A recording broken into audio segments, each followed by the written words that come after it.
പ്രഭാകരം ഭൂമിതമോ വിനാശകം പ്രശോഭമാനം മഹസാംനിധിം ഭജേ.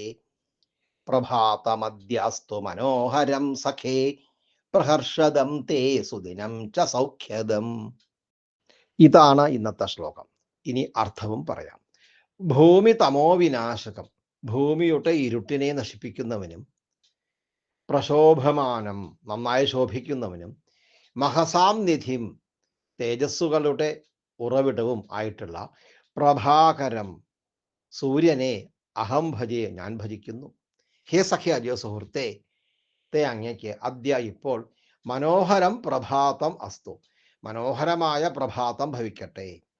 തേ അങ്ങയ്ക്ക് സൗഖ്യദം സൗഖ്യം നൽകുന്നതും പ്രഹർഷദം സന്തോഷം നൽകുന്നതും ആയിട്ടുള്ള സുദിനം ശോഭനമായ ദിവസം, അതായത് സുദിനം ച ശോഭനമായ ദിവസവും അസ്തു ഭവിക്കട്ടെ. ഇതാണ് ശ്ലോകത്തിൻ്റെ അർത്ഥം. ഈ ശ്ലോകം എഴുതിയിരിക്കുന്നത് വംശസ്ഥം എന്ന വൃത്തത്തിലാണ്. ഇന്ന് രവിവാസരം ഞായറാഴ്ച ആയതുകൊണ്ടാണ് സൂര്യഭഗവാനെ തന്നെ വന്ദിച്ച് എല്ലാവർക്കും സുപ്രഭാതവും സുദിനവും ആശംസിച്ചത്.